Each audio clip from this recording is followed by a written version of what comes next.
Muy buenas tardes para todos y bienvenidos a nuestro webinar. Vamos a dar unos minutitos mientras terminan de conectarse todos los participantes. Es un gusto para nosotros tenerlos aquí. Bienvenidos.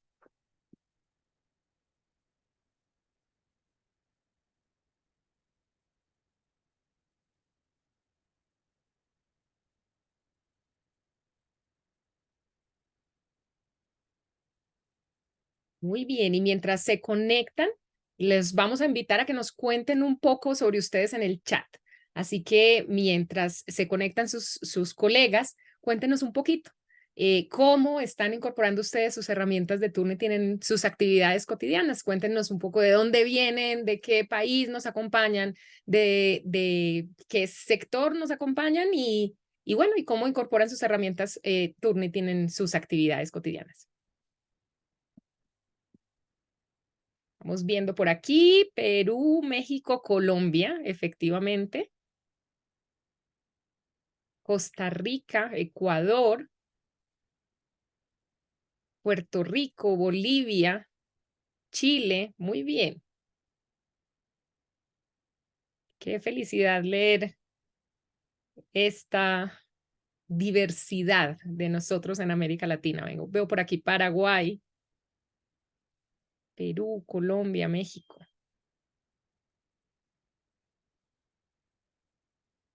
Vemos personas, Panamá.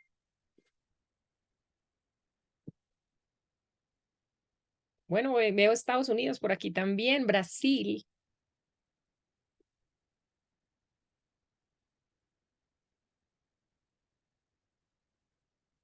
Qué delicia tenerlos a todos por aquí. De nuevo, bienvenidos. Qué bueno que nos estén acompañando, qué bueno acompañarlos de nuevo. Hace rato que no nos veíamos en un webinar como estos. Y yo creo que estamos listos para comenzar. Aquí todavía se nos está conectando gente, pero mientras terminan de conectarse, les vamos a dar unos 3 o 4 tipsitos para lo que va a pasar en esta próxima hora. Entonces, tenemos abierto el chat para este tipo de cosas. Aquí estamos viendo todos los que nos están saludando. ¡Qué felicidad! Para este tipo de cosas sociales y demás. Y bueno, cuando nosotros les preguntemos, queremos que nos respondan en el chat, pero tenemos también la sección de preguntas y respuestas o Q&A para las preguntas que quieren que respondamos. Vamos a tener una sección de preguntas al final. Entonces, si tienen alguna pregunta, por favor, en la sección de preguntas y respuestas, que el chat avanza bastante rápido y de pronto se nos escapa alguna de sus preguntas. Entonces, el chat para preguntas, la sección de preguntas y respuestas para las preguntas que quieren que discutamos más adelante. Mientras tanto, interactúen con nosotros en el chat. Ahí vamos a estar pendiente de todo lo que están diciendo ustedes y aquí seguimos viendo que se nos están presentando y estamos felices.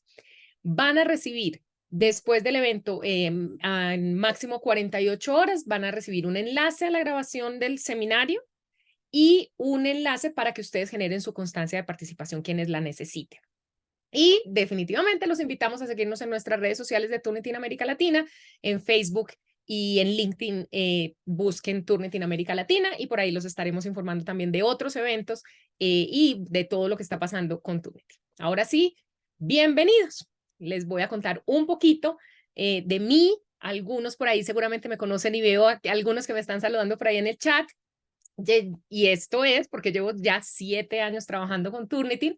Entonces he tenido la oportunidad de visitar muchas de sus instituciones efectivamente y de acompañarlos en muchos de estos eventos virtuales o eventos presenciales que hemos hecho en algunos de sus países. Mi nombre es Catalina Londoño. Yo soy la gerente del equipo de servicios profesionales para América y Europa y soy de profesión ingeniera ambiental con una maestría en bosques y conservación ambiental y un doctorado en economía aplicada y dedicada desde siempre a la educación.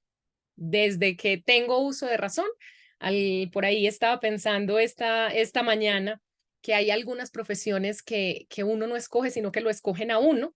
Y yo escogí todo el asunto ambiental, pero la educación me escogió a mí. Así que llevo desde que me acuerdo estando en el medio de la educación y en este momento entonces me dedico a la educación desde Turnitin, donde buscamos efectivamente promover la integridad académica a través de nuestras herramientas. y los dejo con Diego para que les cuente un poquito sobre quién es él. Em, estamos en una compañía de un gran ser humano y de un excelente profesional, así que los dejo con Diego un ratito y ahorita nos vemos de nuevo. Diego. Gracias, Catalina. Muy buenas tardes para todos. Bueno, mi nombre es Diego Osorio. Yo soy parte del equipo de servicios profesionales y educativos de Turnitin para Latinoamérica. Soy líder del equipo para las Américas. Yo también me encuentro en Colombia, pero no me encuentro en Bogotá como Catalina. Yo me encuentro en la ciudad de Bucaramanga y hoy voy a estar acompañándolos en esta sesión. Yo soy licenciado en lengua inglesa y tengo una maestría en tecnología educativa. Llevo en la compañía ya 3 años. Y al igual que Catalina, digamos que también esta profesión me escogió a mí. Siempre han dicho que yo soy la oveja negra de la familia porque toda mi familia son ingenieros y arquitectos y yo fui el único educador y qué feliz me siento de haber sido, haber tomado esta decisión. Bueno, vamos a empezar a hablar a lo que vinimos, que es precisamente integridad académica. Voy por aquí a compartir mi pantalla un segundo. ¿Qué es de lo que venimos a hablar? Precisamente vamos a hablar de integridad académica y todos, de cierta forma, los que hoy estamos aquí participando, sean docentes, administrativos o estudiantes, profesores, investigadores, todos tenemos más o menos un concepto formado en nuestro consciente de lo que es la integridad académica. Nosotros todos los días, de hecho, hablamos de integridad académica, pensamos en integridad académica y los que somos educadores más nos preocupamos por el tema de integridad académica. Entonces no quiero empezar con dar una definición plana de la integridad académica, mas sí preferiría que ustedes me contaran en el chat en este momento. Vamos a hacerlo en máximo 6 o 7 palabritas. ¿Qué entienden ustedes por integridad académica? ¿Cuál es esa definición o concepto?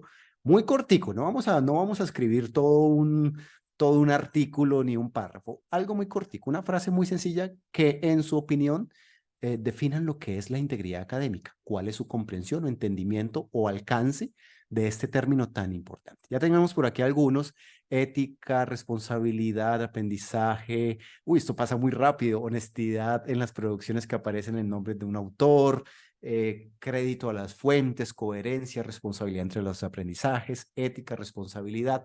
Bueno, y algo me empieza a llamar bastante la atención de lo que estamos leyendo en este momento, y ustedes lo están viendo en el chat en este momento, es que todas las definiciones que estamos dando, todas muy correctas, por supuesto que sí, están basadas en algo que nosotros llamamos valores. Por supuesto que la integridad es una construcción que se basa en ciertos valores, que son esas características típicamente positivas que nos describen como personas. Entonces, por supuesto, si queremos hablar de integridad académica, tenemos que hablar de valores, y esos valores que nos representan, esos valores que nos caracterizan y que en cierta forma pueden entrar a construir una política o un clima de integridad académica en la institución educativa, sea la que usted se encuentre. Quiero compartirles una definición de integridad académica que la he tomado del ICAI, del Centro Internacional para la Integridad Académica, que nos habla de esta misma como el compromiso, incluso en momentos de adversidad, con la honestidad, la confianza, la justicia, el respeto, el coraje y la responsabilidad. Entonces, mire que estamos hablando de una serie de valores que el ICAI también recoge, y muchos de los que están aquí en esta definición del ICAI, de hecho, los vi en el chat en los que ustedes han estado participando. Entonces, tenemos una construcción muy sólida de lo que entendemos por integridad académica. Ahora bien, cuando llevamos esto a la práctica de un contexto educativo, es importante entender esto desde 3 aristas. Digamos que son 3 las fuentes que van a alimentar este concepto de integridad académica, y quiero que lo piensen desde la institución educativa en la que usted labora o estudia, ¿vale? ¿Cuáles son esos 3 ítems? ¿Cuáles son esas 3 responsabilidades concretas cuando hablamos de integridad? Entonces, número 1, vamos a hablar de voluntad institucional, voluntad administrativa. Hablar de integridad académica, por supuesto que pasa por una voluntad de la institución en construir un clima y una política de integridad. Eso pasa por las políticas de integridad académica, pasa por esa misión y visión que su institución tiene.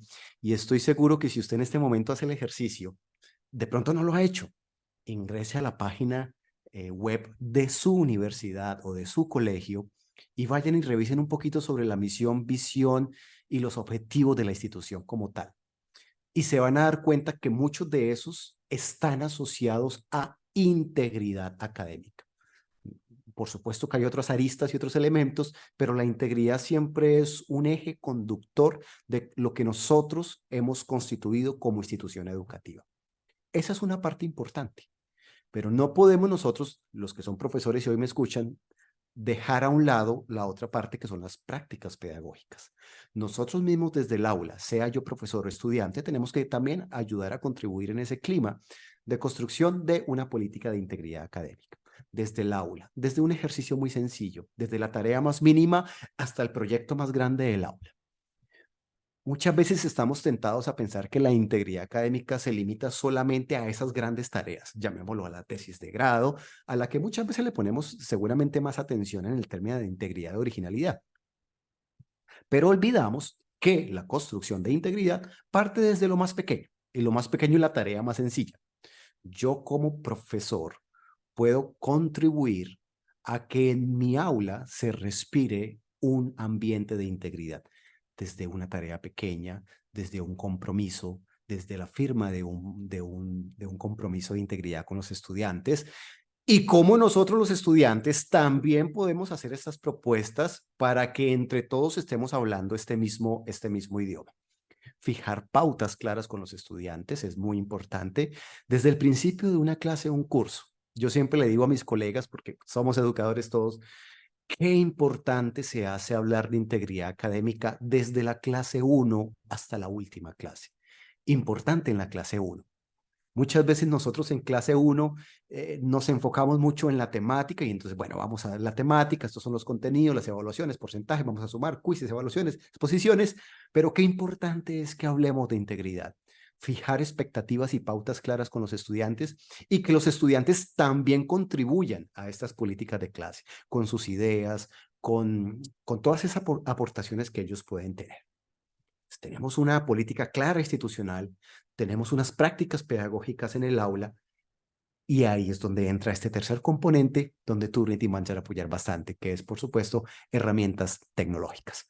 Herramientas tecnológicas que nos van a ayudar a estudiantes, profesores y ya la parte directiva administrativa a ayudar a construir esto que estamos hablando desde el principio, que es de integridad académica. Entonces, vamos a ir un poquito, vamos a recorrer un poco sobre lo que estamos haciendo desde Turnitin para apoyarlos a ustedes en todas estas instancias. Catalina, te voy a dar la palabra para que nos cuentes un poquito cómo es esta ruta y cómo la vamos a abordar el día de hoy.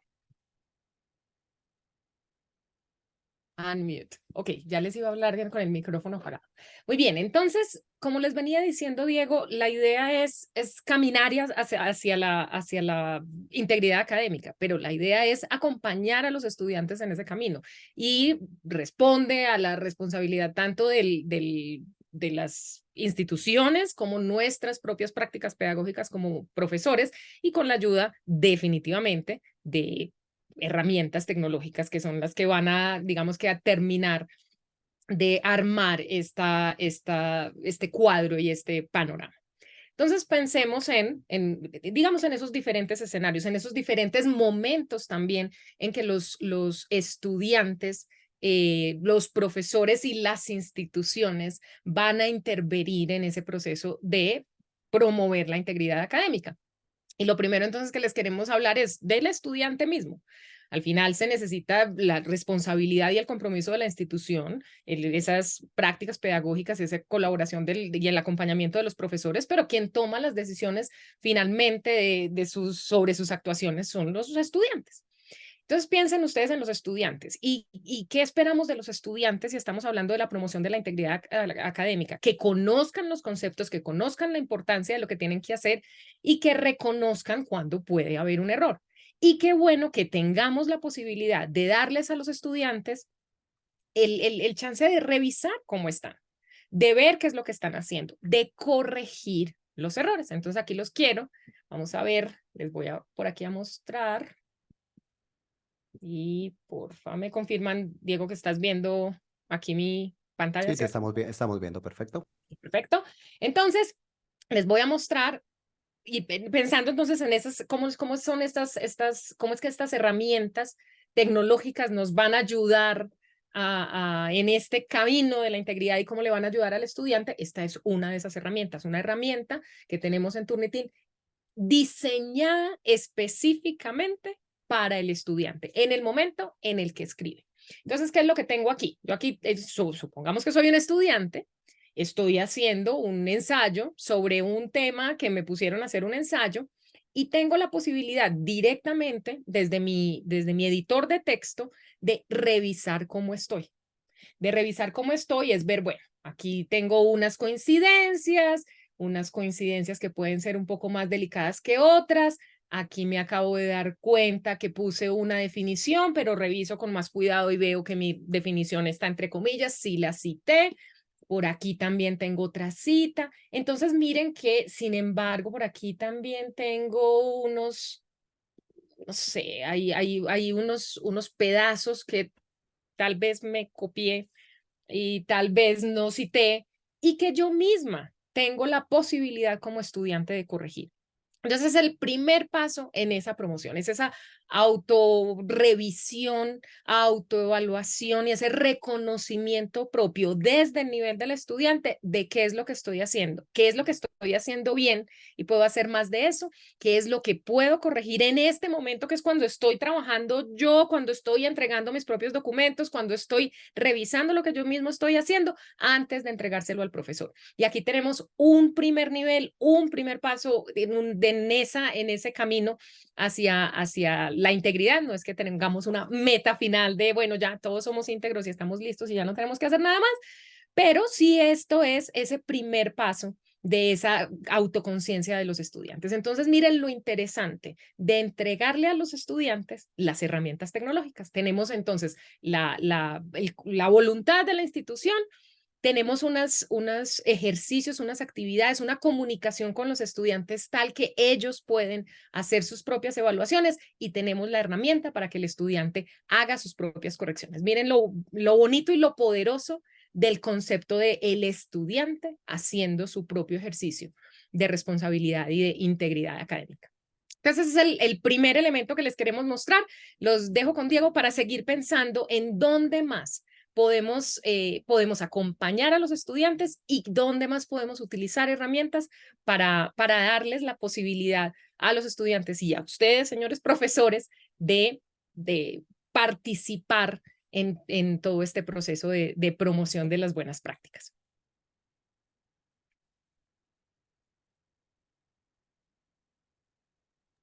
Perfecto, Catalina. Entonces vamos llevando el hilo conductual de qué es lo que está pasando en el fenómeno educativo.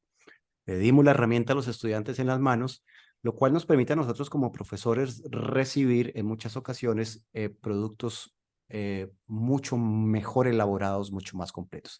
Catalina, ¿me confirma si estamos viendo mi pantalla, por favor? Sí, señor. Perfecto. Entonces, ¿qué sigue? Nosotros como profesores recibimos este producto y tenemos esa, por supuesto, responsabilidad de hacer la revisión en términos de originalidad del documento. Aquí es donde entran nuestras herramientas Turnitin, como las que tenemos de detección de texto, de detección de similitudes textuales, tal vez herramientas por las cuales muchos de ustedes nos conocen y por las cuales muchos de ustedes han llegado a esta sesión del día de hoy, que son herramientas formativas. Miren que uso la palabra formativa y hago énfasis en eso, diseñadas para promover la integridad académica y para fomentar el pensamiento crítico en nuestros estudiantes. ¿Qué es lo que hacen estas herramientas? Estas herramientas lo que hacen es que a través de un sistema de comparación de texto, toman la tarea del estudiante o la revisión del artículo que estoy revisando en ese momento, valga la redundancia, y la compara con nuestras bases de datos. Estamos tranquilos de decir que contamos con la base de datos de información académica más completa conocida en el mundo. Entonces, ¿qué pasa? La herramienta toma esa tarea del estudiante, la compara con nuestras bases de datos y en respuesta lo que el profesor va a ver es algo como lo que estamos viendo en pantalla, que es un reporte de similitud que contiene algún resumen de fuentes coincidentes, el visualizador de la tarea del estudiante y el famoso porcentaje de similitud. Aquí yo quiero hacer una pregunta exploratoria y en el chat me pueden contestar lo que quieran. Atención a lo que voy a preguntar. En su opinión, en el chat pongan lo que quieran. En su opinión, ¿cuál debería ser el porcentaje de plagio máximo permitido en un trabajo académico? ¿Ustedes qué opinan? Pueden empezar a escribir su respuesta en este momento. 1, 10, 15, 20, 25, 30, lo que ustedes quieran. Bien, acá ya tenemos, esto está larguísimo y, y está bastante variado. Yo creo que si tuviéramos una tabla para ver estas respuestas, nos daríamos cuenta que no hay una uniformidad en la respuesta porque todos tenemos una opinión distinta al respecto. Ahora bien, de lo que he alcanzado a ver en el chat, porque esto va rapidísimo, algunos dieron, digamos que dieron en el punto de mi pregunta, porque mi pregunta tenía un poquito de trampa, por así decirlo. Mi pregunta usaba intencionalmente la palabra plagio. ¿Cuál debería ser el porcentaje de plagio máximo permitido? El plagio académico, según el ICAI, Centro Internacional para la Integridad Académica, lo define como la apropiación de la propiedad intelectual o copia del trabajo de otros sin citar la fuente. Usar productos de trabajo atribuibles a una persona fuente identificable sin dar los créditos a la fuente donde se obtuvo en situaciones legítimas con un propósito específico de obtener un crédito, un beneficio, una ganancia. Entonces, miren que estamos hablando de una conducta completa, intencional de tomar ideas de otros autores, no citarlas y hacerlas pasar por propias. ¿Cuál es el porcentaje de plagio que se puede permitir? La respuesta es muy sencilla, ninguno, ninguno. El plagio académico no se puede permitir bajo ninguna circunstancia ni en el más mínimo porcentaje. Y estoy convencido de que todos los que se encuentran aquí, de su universidad, de sus colegios, si ustedes preguntan, es lo mismo. El plagio no se permite bajo ninguna circunstancia. Es diferente a similitud. Entonces, lo primero que tenemos que recordar es que estas herramientas lo que nos permiten es ver un porcentaje de similitud del texto. Y esa similitud o coincidencia pasa por muchos factores. Unos pueden ser por malas prácticas y otros, por ejemplo, no necesariamente por malas prácticas. Entonces, por ejemplo, esto que les estoy mostrando en pantalla, tenemos casos como lo que estamos viendo en este momento, donde la herramienta resalta la bibliografía como una coincidencia textual. Y por supuesto que es muy común que eso suceda porque la bibliografía, las citas y las fuentes se repiten en otros trabajos. La herramienta lo que hace es un match del texto, pero no por eso podemos decir que acá, por ejemplo, exista un plagio como tal.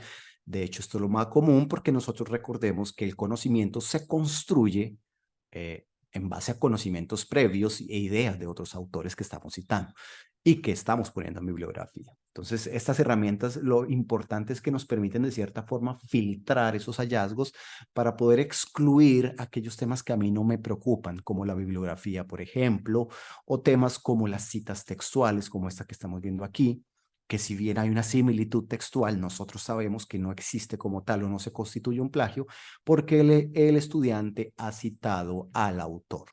Entonces, las herramientas también nos permiten filtrar, por ejemplo, las citas textuales y cada vez que vamos haciendo estos filtros nos va recalculando este porcentaje con el que iniciamos, que estaba cerca del 30 y miren que ya estamos como en el 15% más o menos. Hay otros hallazgos que de pronto no nos preocupan tanto cuando hablamos, por ejemplo, de este tipo de hallazgos como frases comunes, frases cortas, por ejemplo, estas cosas como nombres propios que algunas veces pueden salir resaltados porque es coincidencia textual, pero no necesariamente podríamos decir que se está constituyendo como tal un plagio. Entonces la herramienta nos permite filtrar también, por ejemplo, por número de palabras, en el que yo le pongo cualquier número, voy a poner 15 por poner un ejemplo, y la herramienta me excluye todas esas similitudes inferiores a 15 palabras. Miren que lo que yo estoy haciendo acá es mi responsabilidad de profesor y docente, que es que la interpretación de lo que la herramienta me está mostrando. Siempre, en cualquier herramienta digital y tecnológica, está por encima el usuario que la herramienta. El usuario es quien hace la interpretación, es quien da uso a la herramienta e interpreta esos hallazgos. ¿Quiénes somos los usuarios en este caso? Somos nosotros los profesores que a través de esta revisión del reporte, de mirar los hallazgos, mirar qué es lo que estamos encontrando, podemos sí o no determinar si un documento contiene o no podría contener plagio. Por ejemplo, en este que les estoy mostrando en pantalla tenemos algo bastante interesante. Miren que me ha identificado un párrafo completo con su fuente de dónde fue tomado y que no fue citado por el estudiante. ¿Consideran ustedes que ahora sí desde profesores encontramos un plagio? ¿Ustedes qué dicen? ¿Sí o no? Mírenlo acá rápidamente. Ahí lo voy a dejar en pantalla para que lo reflexionemos unos segunditos. Y bien, ya empezamos a ver respuestas que sí. Y aquí lo importante, y siempre hago énfasis en estas charlas, lo importante desde docencia, desde los profesores que nos están escuchando el día de hoy, es la lectura contextual del hallazgo. Porque es que, ¿qué pasa si este hallazgo lo encontramos en un estudiante de 15 o 16 años que está empezando a formar su carácter de escritor académico?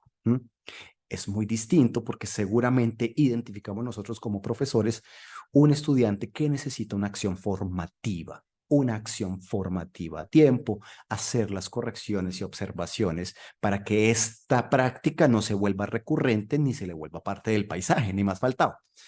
Entonces, ahí es cuando la herramienta, mírenlo bien, más que una herramienta punitiva, se nos convierte en un aliado formativo, porque nos ayuda a identificar cosas como estas y de pronto en ese diálogo que yo tengo con mi estudiante, en conocer un poquito su contexto, por qué pasó esto, de pronto puedo llegar a la conclusión que mi estudiante no tiene la formación suficiente en escritura académica y más que una medida punitiva, lo que mi estudiante necesita es una acción formativa, que le enseñemos, que digamos que le enseñemos a citar, a referenciar, que le pongamos algunos talleres, los que estamos en universidad, que los enviemos a biblioteca, que dan algunos talleres muy interesantes de citación y referenciación.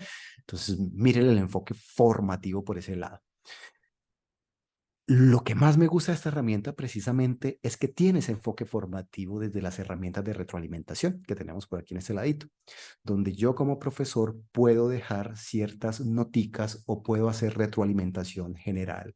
Puedo escribir un texto completo haciendo retroalimentación, puedo dejarle un comentario de voz a mi estudiante para que haga las correcciones necesarias o pertinentes. Le puedo dejar una serie de notas, por ejemplo, aquí le faltó la cita, entonces yo puedo tomar esta y la voy a poner aquí que faltó la cita. Y miren que estamos en un ambiente bastante formativo, no punitivo, formativo. Y la herramienta también nos permite desde profesores generar estas rúbricas para que podamos evaluar a nuestros estudiantes en base a unas rúbricas previamente creadas y diseñadas por ustedes mismos. Entonces, lo que tenemos aquí es un sentido muy transparente de la evaluación y de la calificación, porque estamos dando la rúbrica al estudiante para que él sepa cómo lo vamos a evaluar. Seguramente si ha utilizado herramientas como la que Catalina nos mostró, vamos a recibir trabajos mucho más completos, mucho más cuidadosos en su citación y referenciación.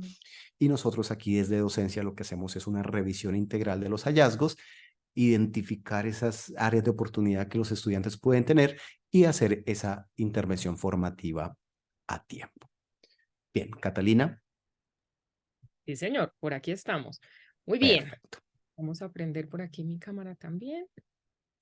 Ok, entonces continuamos por aquí en nuestra idea de que estamos utilizando las herramientas tecnológicas para apoyar a los estudiantes para tener información en diferentes etapas del proceso de escritura, del proceso de formación de los estudiantes. Entonces ya el estudiante antes de enviarle a su profesor, el estudiante en su ejercicio privado de estoy escribiendo, ya tuvo la posibilidad de autocorregirse, ya tuvo el instructor mismo la posibilidad de ver, de revisar, de evaluar eso que le entregó el estudiante y es el momento también de calificar, ¿cierto? Hay dos procesos allí diferentes. Hay parte de la evaluación que no necesariamente se convierte en calificación, pero también hay una parte de lo que necesitamos hacer como instructores que responde a cómo vamos a calificar y qué es lo que vamos a calificar.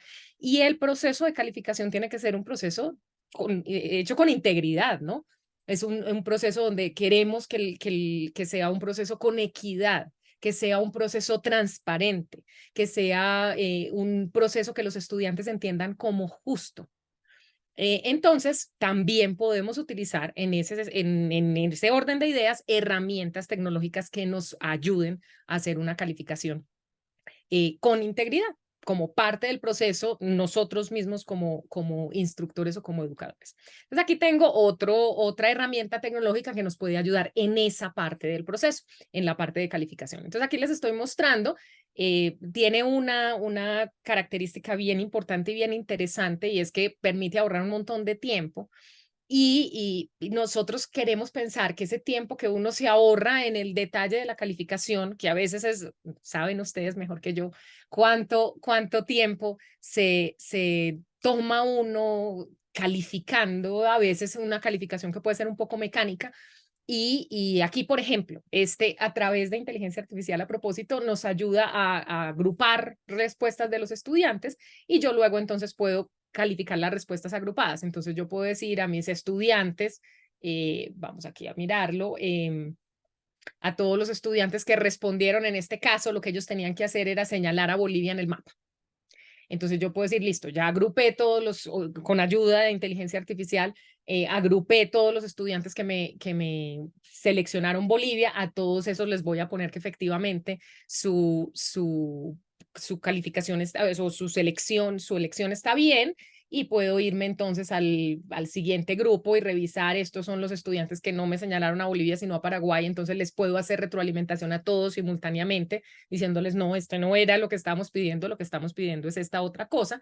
Y noten que hay algo muy interesante aquí, es que yo estoy viendo lo que estoy calificando, aquí estoy viendo las respuestas individuales de los estudiantes o las respuestas agrupadas, pero no estoy viendo el nombre de mi estudiante.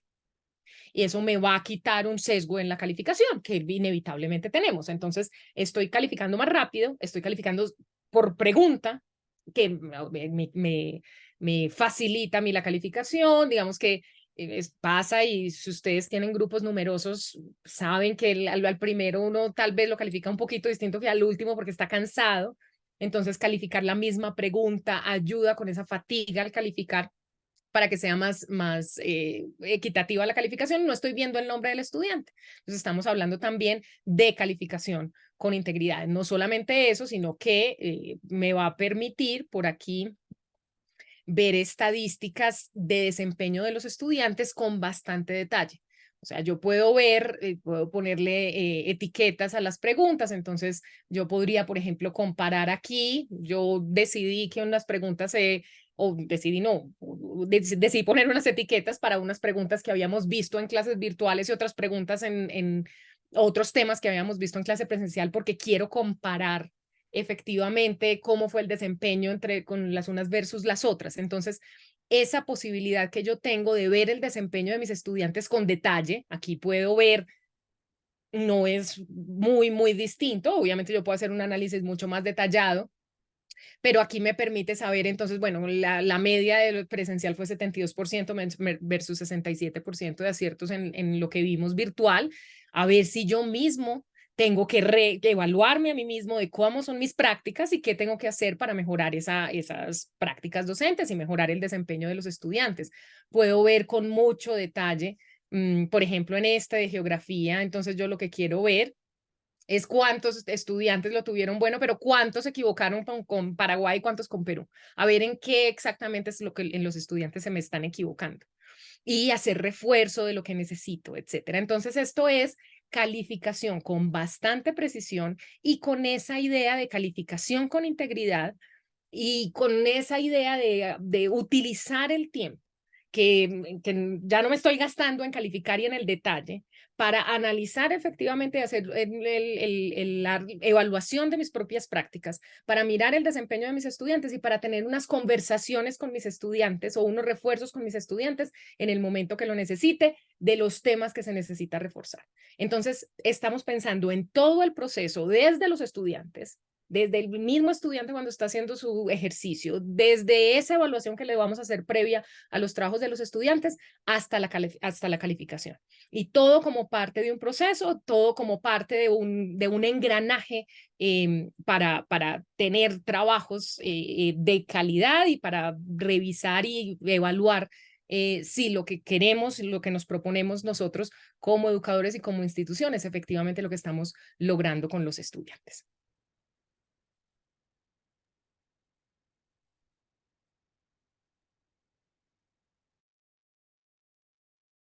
Perfecto, Catalina, muchas gracias. Bueno, entonces, ya hablamos un poco de lo que los estudiantes pueden hacer desde esa entrega previa, cuando hacen esa revisión, cómo los profesores pueden entrar ya a revisar el tema de originalidad e integridad con un reporte de similitud. Catalina nos ha dado todas esas herramientas maravillosas para la calificación con integridad.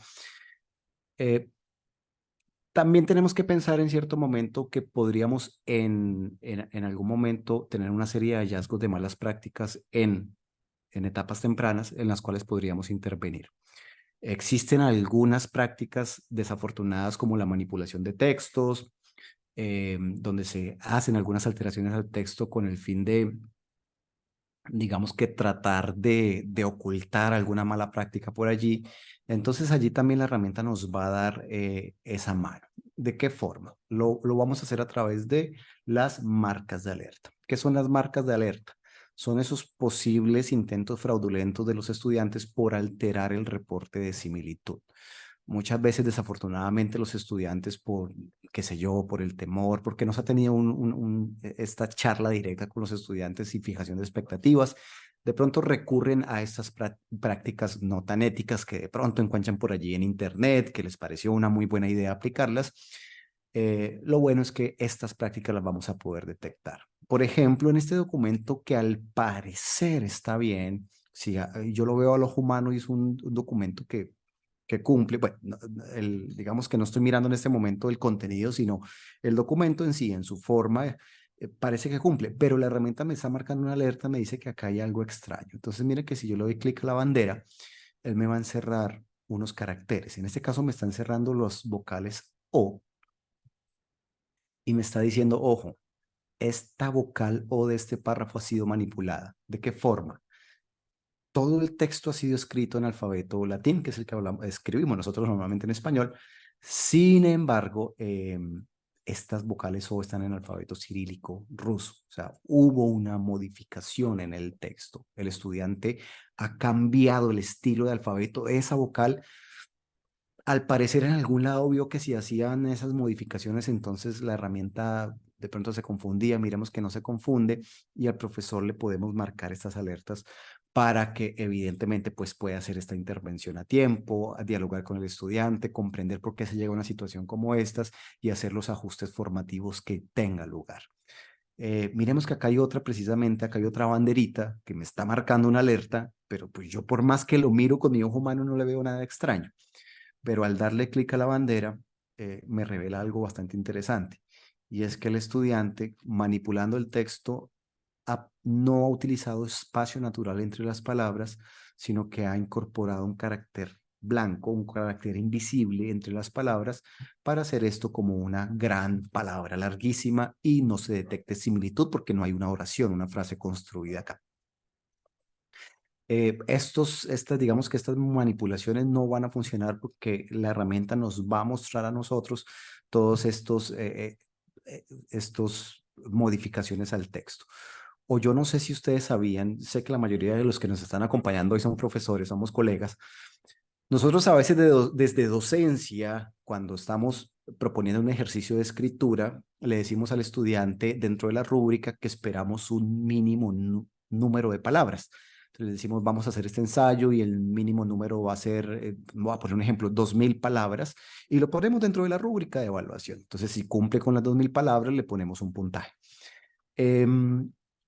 Yo no sé si ustedes conocían esta práctica, si no se las presento a algunos estudiantes, que no son muchos, qué bueno que no es algo muy recurrente, pero infortunadamente sucede.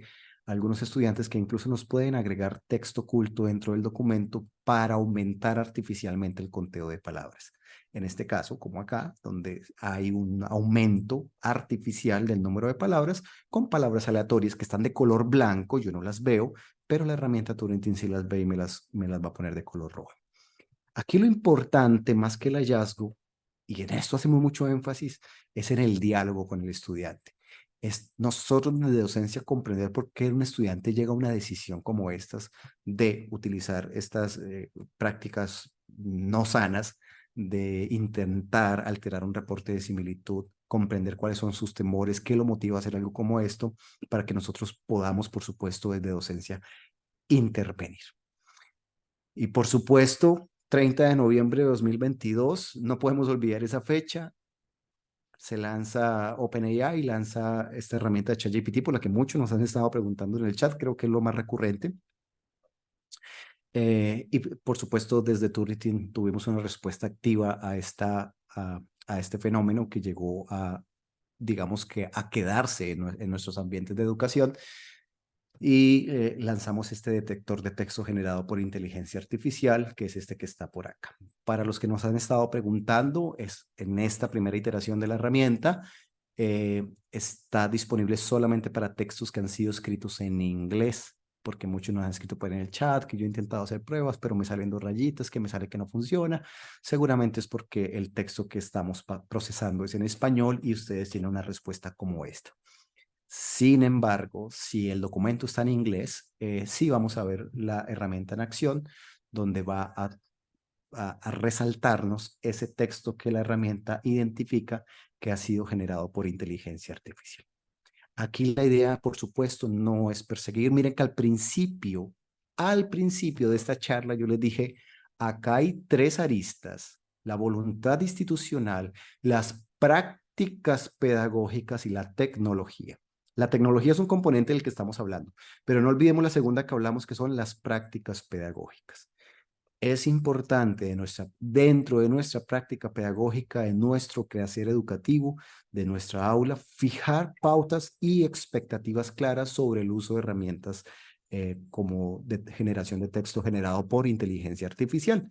Esto es muy importante, que fijemos esas pautas con los estudiantes: qué es esperable y qué es no, qué es permitido y qué no, en qué actividades de pronto sí quiero que los estudiantes la usen y en cuáles de pronto no quiero que la usen, porque quiero de pronto fomentar un poquito el tema de la escritura original y el pensamiento crítico con mis estudiantes. Y precisamente por eso, aquí a la derecha, les hemos dejado una serie de recursos creados por educadores, para que ustedes aborden el tema de la generación de texto por inteligencia artificial.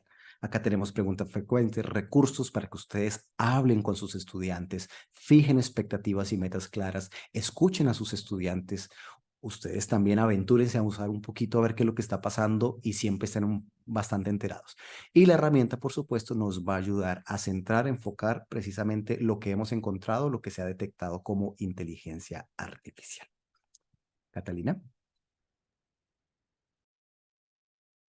Muy bien, entonces vemos por aquí, como les decía Diego, hemos visto que en las preguntas hay bastantes inquietudes sobre nuestra herramienta de detección de inteligencia artificial. Solamente para hacer la aclaración y para hacer un poco de énfasis, efectivamente nuestro detector de inteligencia artificial está funcionando desde abril.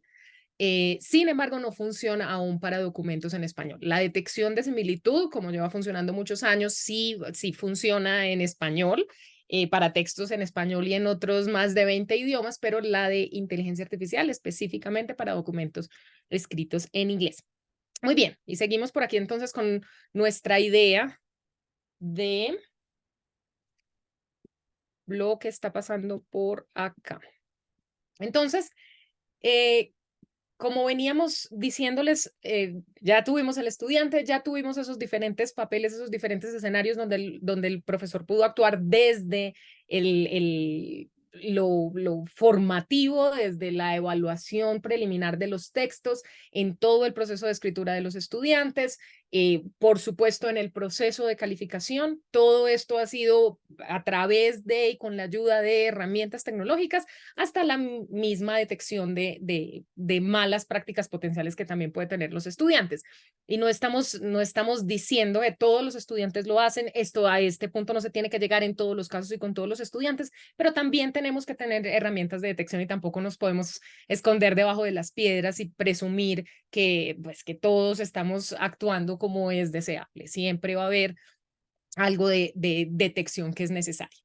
Y también, entonces pensemos en, digamos que subiendo un poquito en este nivel, en estos nivel de cómo utilizar las herramientas, las autoridades de las instituciones también pueden utilizar herramientas que les están dando información de qué es lo que está pasando con sus estudiantes a nivel general, o incluso se requieren herramientas cuando, infortunadamente, se tiene que seguir algún proceso de disciplinario por alguna falta en contra de la integridad.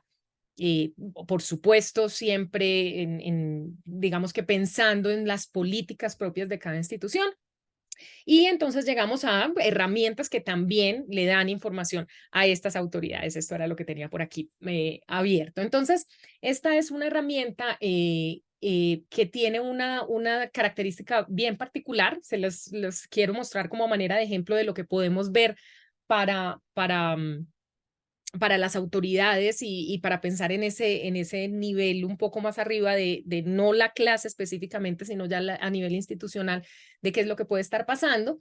Y esta herramienta lo que está haciendo es analizando los trabajos de mis estudiantes. Estos son estudiantes imaginarios. Mis estudiantes presentaron varios trabajos cada uno en diferentes clases, por ejemplo, de diferente naturaleza. Y Turnitin lo que hace es que evalúa los metadatos de esos trabajos de mis estudiantes y me alerta cuando encuentra algún cambio en los patrones de escritura de los estudiantes. Entonces aquí me dice, bueno, hay algunos que tienen prioridad alta porque tienen algunos cambios que son más evidentes para nosotros, revise a ver qué es lo que pasa. Esto lo puede hacer una persona dentro de la universidad, piensen en una persona del comité de ética, de sus departamentos de integridad, etcétera.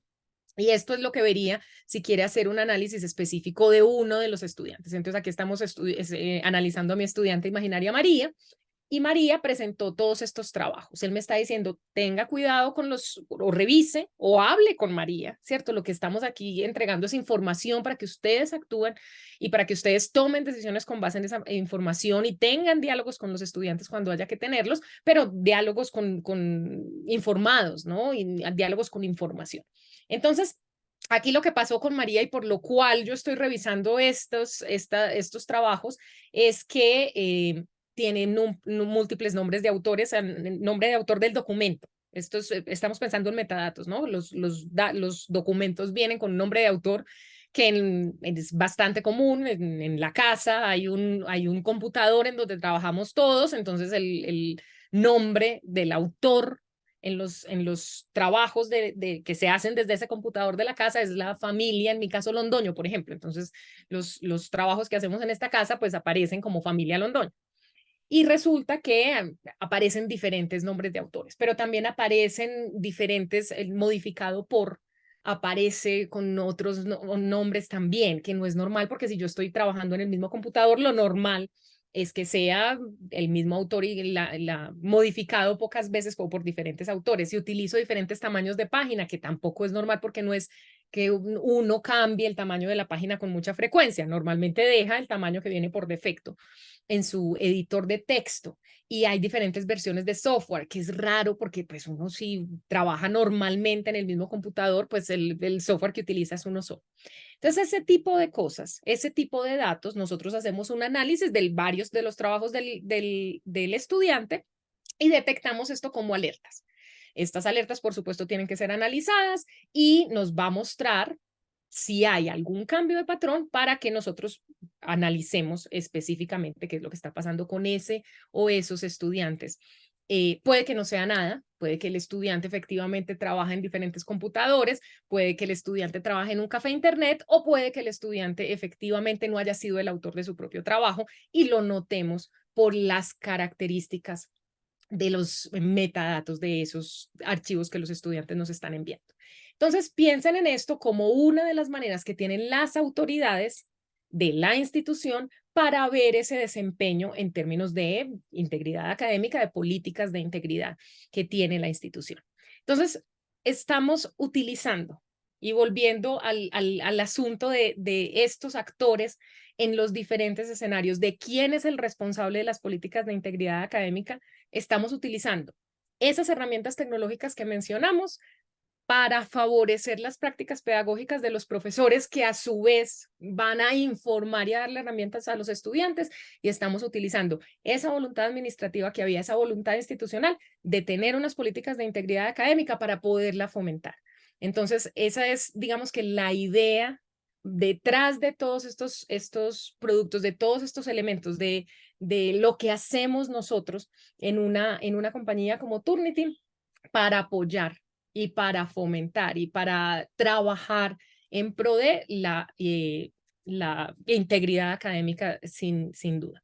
Y los queremos dejar también con una idea. Diego lo mencionó al principio y no quiero dejar de hacer énfasis en ello, y es que si bien las instituciones tienen una declaración de valores, una misión y una visión que normalmente responden a esos mismos valores que mencionamos como definición de integridad académica al principio, estas son unas políticas macro que por supuesto nos tenemos que acoger a ellas, que incluyen en la política de integridad académica no es un porcentaje, la política de integridad académica es un conjunto de actividades y de herramientas que guían digamos que la ejecución, volver operacionales un poco esos valores de la integridad, pero nosotros podemos ejercer la integridad académica en diferentes contextos. No solamente es esa política macro de la institución, sino que yo desde mi clase, en mi tarea, yo también puedo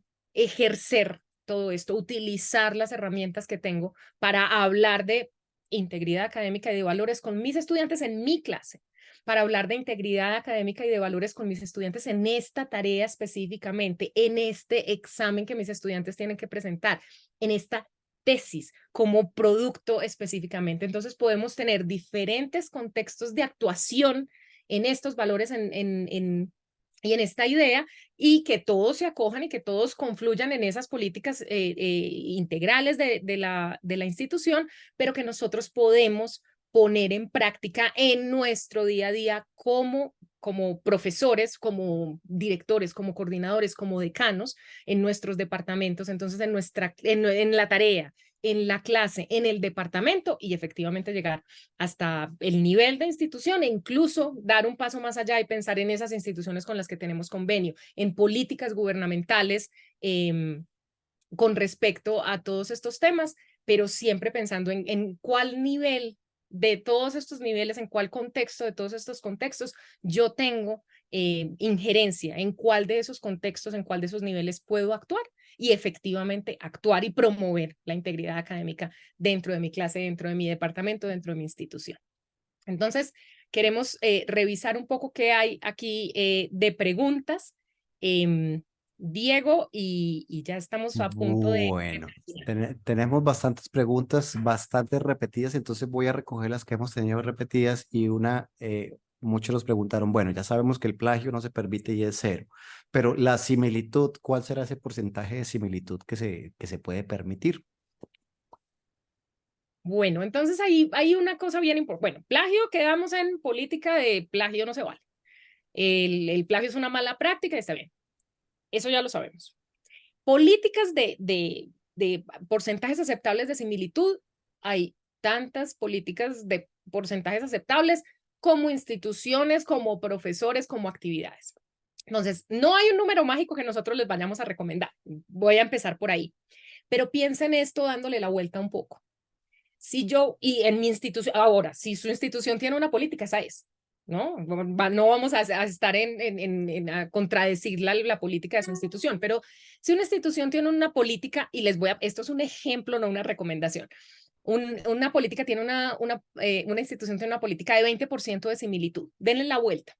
¿Qué es lo que la institución está diciendo? De ninguna manera la institución está diciendo, señores estudiantes, ustedes pueden plagiar el 20%. Eso no es lo que eso significa. Lo que eso significa es, dándole la vuelta, es que lo que nosotros estamos esperando de esas tesis de esos estudiantes, por ejemplo, es que el 80% del trabajo sea trabajo original del estudiante y ese 20% restante son citas, es bibliografía, es coincidencias que se pueden tener y que son aceptables. Entonces lo que estamos aceptando no es que se vale un poquito de plagio. Eso no es lo que ninguna institución les está diciendo. Lo que está diciendo es cuánto queremos de trabajo original, cuánto queremos de aporte, qué tanto de la voz del estudiante queremos oír de acuerdo con el trabajo, de acuerdo con el nivel, de acuerdo con el área de conocimiento, etcétera, etcétera. Entonces, no hay un porcentaje ideal. El porcentaje ideal o el porcentaje aceptable puede variar de acuerdo con las instituciones. Hay instituciones incluso que lo varían de acuerdo con los niveles de los estudiantes. Entonces, en pregrado tienen un nivel esperado de originalidad y en posgrado otro. Y siempre piensen dándole la vuelta, incluso para comunicárselo a los estudiantes. No es que les estemos autorizando malas prácticas en un 20%, de ninguna manera. Estamos pidiendo su voz hasta un 80% y un 20% de citas y de ayuda de otras fuentes, por supuesto, todo debidamente citado y cero tolerancia al plagio. Perfecto. Tenemos otra pregunta bastante interesante que dice, ¿qué recomendaciones nos dan para enfrentar el uso de la inteligencia artificial en las tareas? En ese aspecto yo quisiera recoger dos cosas. Primero, algo que hemos insistido bastante con Catalina hoy, y es el tema de las políticas de integridad académica. Digo yo, la elaboración o por qué la reelaboración o elaboración de estas políticas. Por supuesto, si nosotros revisamos políticas de integridad de hace 2 años de nuestra institución, por ninguna parte se iba a mencionar la inteligencia artificial porque no era algo que teníamos en el panorama. Entonces, desde ese reelaborar políticas de integridad o elaborarlas más, de forma más definida, donde se incorpore el tema de inteligencia artificial, podríamos pensarlo en escenarios distintos, desde una política universitaria de integridad académica o traerlo a un escenario más micro, como ha dicho Catalina, a un código honor de clase o a un compromiso de honestidad para alguna tarea en específica. Segundo, creo que es muy importante que nosotros como profesores decidamos qué es aceptable y qué no es para las tareas que nosotros asignamos a nuestros estudiantes. Definamos el enfoque que queremos darle al uso de herramientas de la IA en el aula y tomemos, por supuesto, decisiones informadas. Estemos siempre al día de qué está pasando con respecto a esas herramientas de inteligencia artificial. Establezcamos expectativas con los estudiantes. Hablemos abiertamente con ellos sobre inteligencia artificial. O sea, Catalina lo dijo, no nos podemos esconder debajo de las piedras, tenemos que hablar directamente con ellos. Hablemos abiertamente y conozcamos su posición, ellos qué esperan, qué piensan, qué opinan. Y hagámosles saber, por supuesto, para nosotros qué es aceptable y qué puede ser problemático, compartiendo de pronto algunos ejemplos claros o compartiendo si hay algún cambio en políticas institucionales. Otro tema que no podemos dejar a un lado es el diseño de las tareas. Qué importante es que nuestras tareas sean motivantes y retadoras. Se ha comprobado que cuando una tarea motiva al estudiante, es menos propenso a que el estudiante busque una salida fácil. Entonces, no dejemos a un lado en repensar las tareas que los motiven a los estudiantes y, por supuesto, eso nos lleva un poquito a revisar las tareas que estamos dejándole a los estudiantes. Eh, utilicen IA y prueben con sus tareas a ver qué resultados obtienen ustedes. No olviden que es importante en este tipo de tareas que ajustemos las instrucciones para que, digamos, se puedan incorporar historias personales, situaciones auténticas, fuentes o citas actuales, de tal manera que el estudiante lo llevemos a contextualizarse en su vida personal, cosa que la inteligencia artificial no va a poder generar porque no conoce ese contexto del estudiante. Entonces, si lo traemos a eso, le decimos al estudiante, oye, incorpórame tus historias personales, crea, podríamos por ese lado empezar un poco a motivar a los estudiantes a escribir directamente ellos o a utilizar estas herramientas más como asistente de escritura, que es lo que seguramente se está buscando. No sé si tengamos por ahí más preguntas, Catalina. No, tenemos varias preguntas de producto. Las preguntas se las han estado respondiendo. Tenemos aquí todo un ejército y aprovechamos para hacerle un guiño al resto del equipo. Por aquí está María Pilar, que nos está acompañando desde Perú, está Tanit, que nos está acompañando desde México, está Thais, que nos está acompañando desde Brasil. Entonces, por aquí tenemos a todo un grupo de personas ayudando a responder las preguntas que están en la sección de preguntas y respuestas de nuevo. Entonces, muchas de esas preguntas de producto ya se las respondieron. De todas maneras, hay muchas de estas cosas que ustedes van a poder encontrar en nuestras guías, en nuestra página web y en cualquier caso, cualquier pregunta adicional y todas las preguntas que tengan que ver con el licenciamiento de sus instituciones, por ejemplo, las pueden escribir, nos pueden escribir a comunicaciones@turnitin.com y allí la enviaremos a la persona adecuada para responderles. En nuestra página en español, que es la que están viendo en pantalla, van a encontrar también recursos, guías, ayuda, invitaciones a nuestros próximos webinars o sesiones para clientes. Entonces van a encontrar allí toda la información que puedan necesitar. Así que yo creo que podemos cerrar, son las 13:59, estamos perfectos, son las 4 de la tarde en este momento en Colombia, así que ha sido un gusto tenerlos. Qué felicidad ver este chat tan activo, con tantas preguntas, con interacción entre ustedes mismos respondiéndose, nos parece maravilloso y nos encanta tenerlos, aunque no los estemos viendo, los estamos sintiendo a todos muy cerquita y es una delicia para nosotros estar aquí con ustedes, así que los veremos en el próximo webinar. Les estaremos enviando de nuevo la grabación y el acceso para que ustedes puedan descargar su constancia de asistencia y los estaremos invitando entonces a nuestras próximas sesiones. Muchísimas gracias, feliz tarde para todos en todas partes de América Latina donde nos estaban acompañando. Diego, te dejo para que te despidas y de nuevo un abrazo para todos. Muchas gracias, Catalina. Muy buenas tardes para todos. Muchas gracias por su asistencia y participación. Y no olviden acompañarnos en los próximos webinars que los van a encontrar aquí en el sitio web que les estamos mostrando. Si tienen preguntas, entren por aquí, hablen con nosotros y nos hacen las preguntas que tengan. No están solos, estamos acompañándolos en su proceso de formación y estamos más que prestos a apoyarles en todo lo que ustedes requieran. De mi parte y de todo el equipo de servicios profesionales, María Pilar, Javier, Tani, Rafael, muchas gracias a todos y una feliz tarde.